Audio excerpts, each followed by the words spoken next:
This is the Golden Experience, and I have Denise on the show today. Yes, yes, yes. She has her own skincare line, which is very important. Yes. We are now looking for people who have a little bit more education about skincare, particularly melanated skincare, are looking for healthy alternatives Yes. to the stuff we buy at the store. Because we know a lot of that stuff is not good for us, particularly with melanin. This is correct. Tell me about the yummy bath line. Okay, well, I've owned this bath line for 3 years, Mm-hmm. and what even started the ideal, I have very sensitive skin, Mm-hmm. as well as everyone in my family. So, of course, I use like shea butter, coconut oils. I was using different brands, but a lot of the base in those brands was talc. And a lot of people don't know that talc is not good for melanated skin. It dries you out. Talc to melanated skin is what air is to a sponge. Not good. Mm-hmm. So I started doing more research. I took a skincare class. Basically, I really took the skincare class just to get an understanding of how to manage acne-prone skin, combination skin, so forth and so forth and so forth. And in doing so, I started playing around with different ingredients and different items to try it. Some of it, of course, was trial and error. So what I've learned that less is more. So I have a friend that have eczema. I have a friend that has psoriasis, and I also have a friend, she's just allergic to everything. Mm-hmm. So they were my test dummies. So it gave me an idea of what to use, what not to use. So a lot of my products have Mecca. I don't know if you're familiar with Mecca. It's a natural resource that comes from the earth. No, I'm not. Yes, it's a natural resource that is found in like the mines and the mountains and things of that nature. I also, for some products, I try to stay away from nuts as far as almond oils and shea butters and so forth, because a lot of people have nut allergies. Some of my stuff is glycerin based. That is for those who have oily skin, so it can kind of give you a balance. And for those who have a much more drier skin, it is oil based, and some of my oils, maybe like I said, olive oil, sometimes shea butter. But like I said, I try to stay away from a lot of nut Nuts. oils because a lot of people have allergies. Mm-hmm. And all my scents are natural, essentially scented. A lot of my items are CBD oil infused because a lot of times, we deal with anxiety, and a lot of people don't realize like your emotional state has a lot to do with your skin. Oh, talk to me. It has a lot to do with your skin because really what goes in does come out to your skin. Okay. It really does. So if you ever find yourself stressed, a lot of times you find yourself on your skin breakouts. You find yourself eating poor foods and so forth. So with that, guess what? All of that is going in, and now it has to come out. Mm-hmm.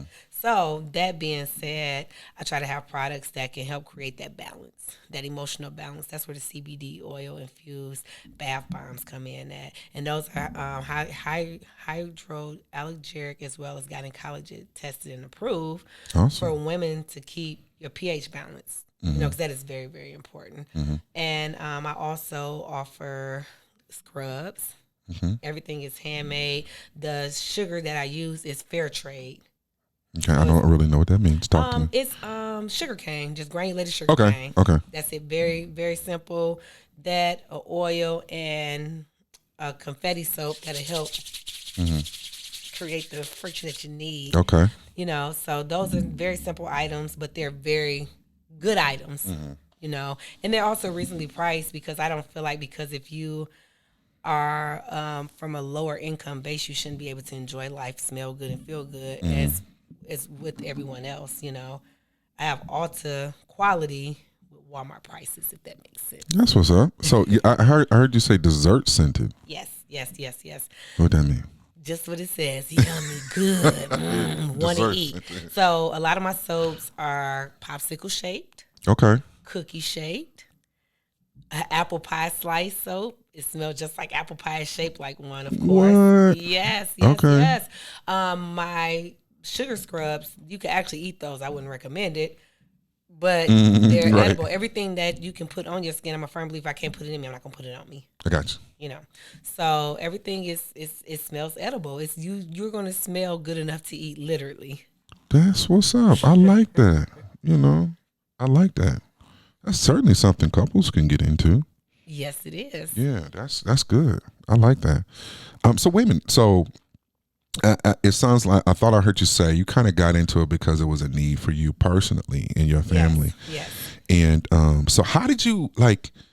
I wouldn't know the first thing about doing something like that. Where do you go to get your materials, and how do you even get started on that thing? Okay, so what I did was, like I said, I got into it because my skin is so sensitive. I like to smell good, but because my skin is sensitive, it's hard to find stuff that does smell good. So what I did, I started doing a lot of research. I started buying a lot of different samples from different companies, such as like Amazon, companies like in New York, like African Best and so forth. So just kind of figure out what's good, what works, and what doesn't. And then I also took a soap molding class, so I can learn how to create my own molds for my soaps and so forth like that. So that helped a lot. So basically, just like I said, with everything, trial and error. You got to pick different, just test running different companies. And one of the biggest things I did learn was quantity does not always equal quality. Gotcha. So I've made some really good connections with different companies and so forth. And because I patronize with them, have been patronizing with them for so long, I've been able to get more, product for more reasonably priced. That's Even with inflation and everything, it hasn't changed. Okay, and they can where can they reach you at? I can be reached at yummybath.bigcartel.com. Awesome, and they just go in there, order, and Yes. get their stuff, huh? Yes. Also, this coming week is Easter. Uh-huh. So what I'm going to do, I'm going to have a sale on my soaps. They're usually $10, so they're going to be 3 for $21 all the way until next Monday, the 18th of April. Sweet. So yeah, I definitely blast you on my social media, on my platforms too. And for Mother's Day, for all the moms that's always working, taking care of everyone, I'm going to buy for each item you buy, you get the same item up to a value for free, up to $100. Mm-hmm. And that's only from that Friday until midnight going into Mother's Day. Okay. All right. That sounds good. Definitely going to blast you, put you out there. Thank you. So this is going to be chopped up, by the way. No problem. I'm sure it is. Is Denise? Who am I? That is a very vague question. I know. But that's cool because I asked it that way for a reason. I am Aquarius. I am free will. When's your birthday? February 16th. I'm Aquarius. That's right. My mother's birthday is February 16th. That's why okay, go ahead. Yep. Got a little bit of Pisces tendencies as far as I know. Intuition. Mm-hmm. I'm a very assertive person. I'm honest. I can be a best friend. Never a worst enemy because I'd rather just remove you. I remove you from my life. And I feel like if my presence is not appreciated, my absence will be felt. And I always try to give because I'm a firm believer. You plant seeds, whether they're good, bad, or ugly. Everything you do is planting a seed. Mm-hmm. And, you can't plant the seed today and see the harvest tomorrow. So I try to plant as many good seeds as I can. So even if I don't see them or get to reap it, my kids will, because I do believe that, just like our ancestors paved the way for us, we're going to be somebody's ancestors one day. So we have to pave the way for the future. So in everything that I do, like even with Yummy Bath, I want to make sure I leave a legacy behind, as did Johnson & Johnson, as did Tyson's Chicken and so forth like that. Mm-hmm. For me, because I don't like speaking for everyone else, I'm learning to look for longevity in everything, because a lot of times, especially in our community, we have a thing for instant gratification here, right now.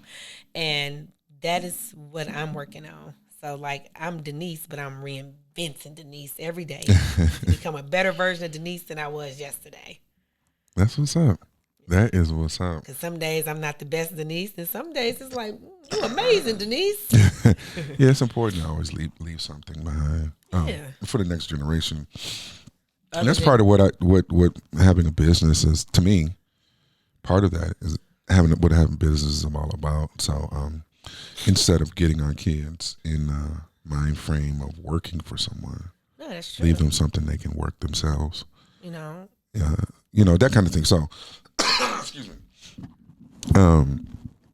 Yeah, that's great. So, current events? Because I know you. I Yes, gotta take a drink on this one. yes. Lubricate them vocal cords. I know. I need some water. I got this blind me lining.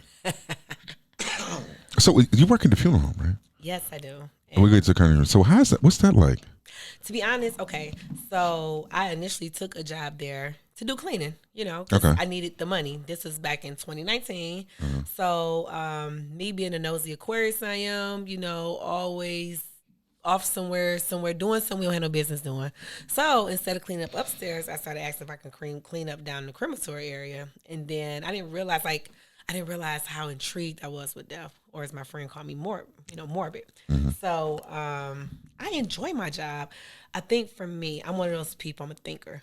So when I see bodies come in, I'm like, dang. Especially if people get killed. I'm like, dang. When they woke up today, did they know this is gonna be their last day on Right. earth? Like, Facts for did they real. know last night that was gonna be their last time in this spiritual realm? Like things like that. And then when I see people like kids coming there, and it's like, dang, were they robbed of their journey, or did they fulfill their purpose? Because sometimes you can be robbed of your journey. And so what I mean by that is like, okay, You can die earlier than what you're supposed to. yes.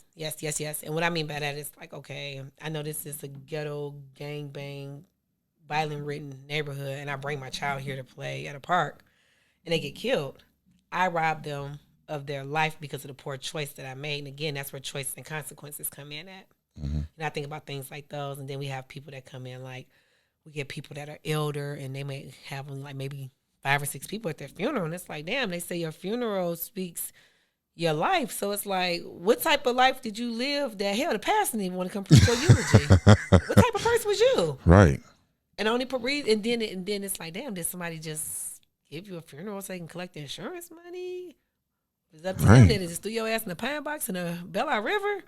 Then you get some funerals. It's like, now y'all know y'all ain't really love this person like that when they was here. So say the shenanigans and the flowers now because they can't smell it or hear it, So it's interesting. Every day is very, very interesting, but overall it's given me a great appreciation for life. Amen. It gives me a great Like, for appreciation real. because that's how fast things can change. Yeah. But I love my job. I love it. It's very humbling to keep me grounded.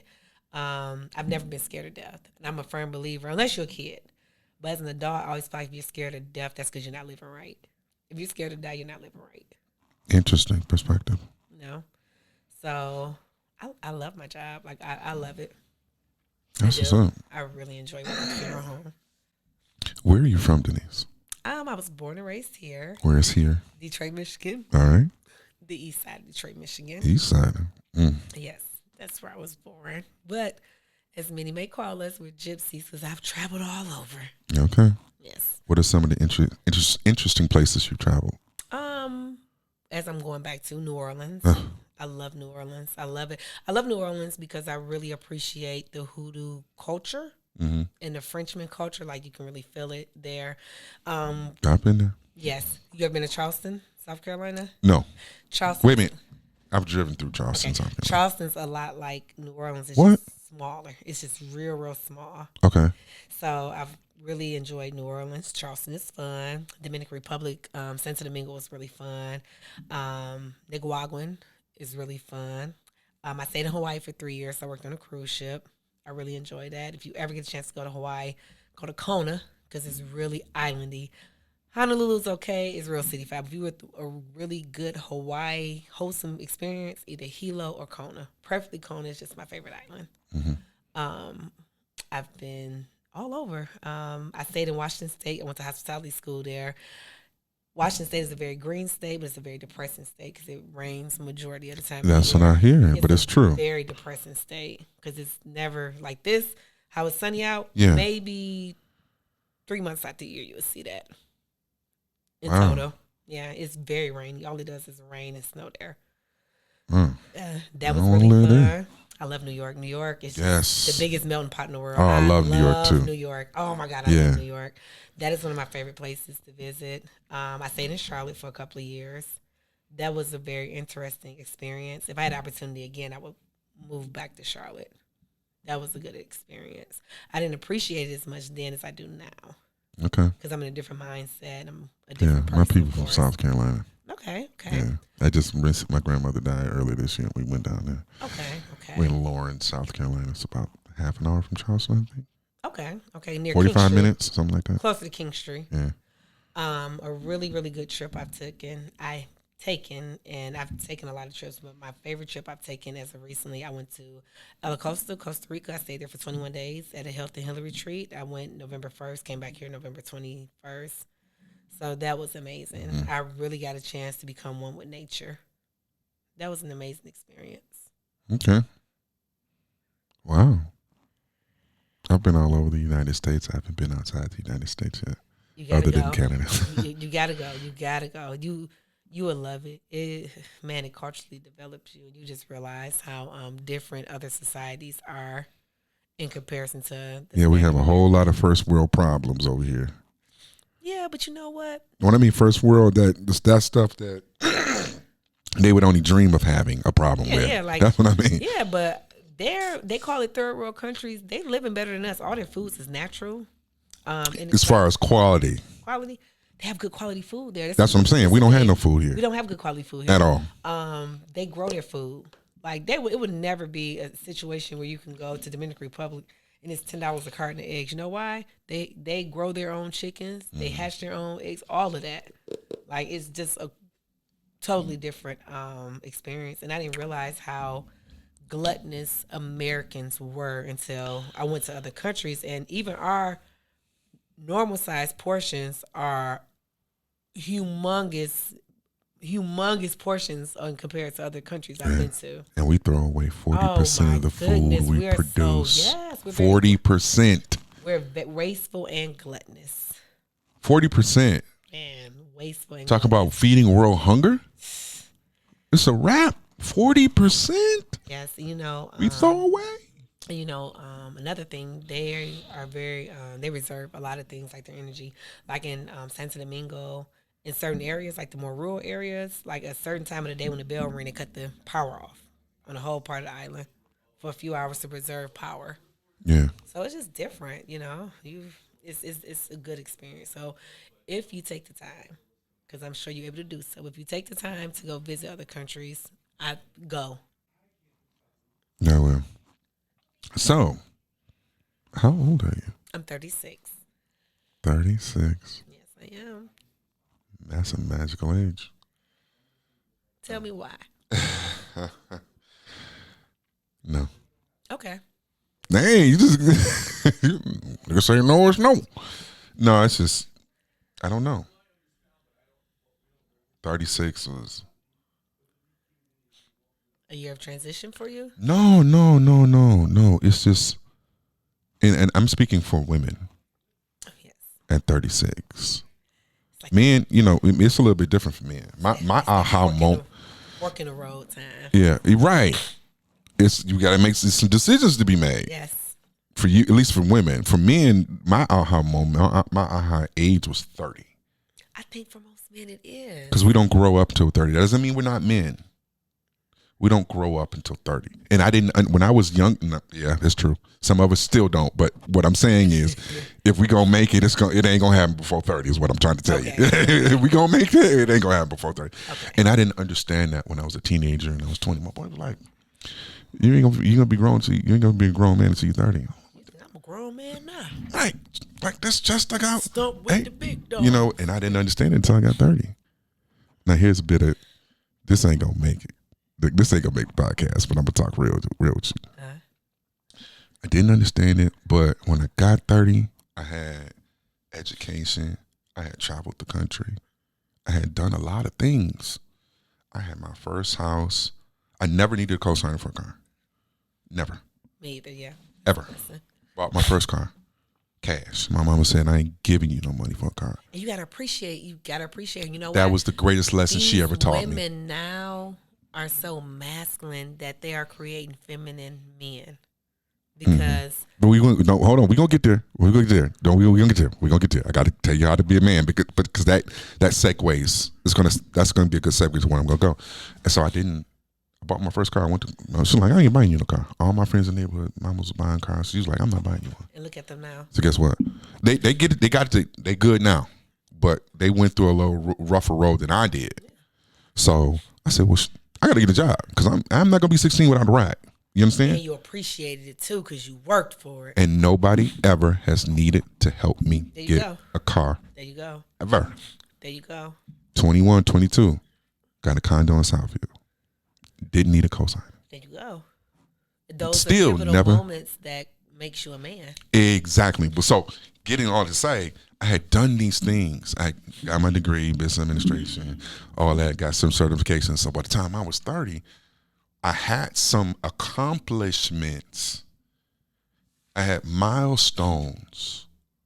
I had done things where I could look back and say, I'm confident enough to be out here and I know I can survive. Yes. When I was 30. And when I turned 30, I looked back and said, wow, I can be a man and provide and take care of myself now. And if I wanted to create a family, I could. Exactly. So that's what I mean by we don't grow up till 30, because we have to have that moment where we affirm ourselves and say, I know I can do this because look at what I've done so far. You don't have a portfolio before 30. Teenage years don't count because I was mom and daddy. That's Theoretically, some people get a little rougher, but theoretically, 18, that's mom and daddy. That's true. You have to build up a portfolio. So by the time you're 30, you got what? You got 12 years. That's true. To look back and say, I did something, and I know I can accomplish it. Boys so and men. Right, and so when you segue into raising boys, you have to let them struggle through certain accomplishments. They have to hit milestones that you can. There's nothing wrong with helping with getting a car. I'm not against that, but it has to be help. And It can't be you doing it. He has to have some contribution to his own success, and he had to have some. Even in school, at some point in time, my mom couldn't pay for school. Guess what I had to do? I had to get a scholarship. Yeah. So, you know what I'm saying? True. Could you imagine if everything was given to you, the type of person you would be today? That is true, and I thank my mother. I'm thanking my mother for that. And listen, I was upper middle class. We wasn't broke. But guess We had what? she had the money. But guess what? That's her money. She worked for. That's right. She worked for that money. That's right. So you need to work and get yours. That's right. And that is the best mentality to have. Now, I don't believe you should let your kids be out here just bust down broke unless they want to be that way. Mm-hmm. But don't give them nothing because, our parents come from a different generation. You don't get it, you ain't going to have it. And that's what it was. Now. They wasn't giving nothing. Yeah, so imagine being an entitled individual and coming into the real world and finding out the real world don't care about you at all. The real world don't owe you nothing but its ass to kiss. Right.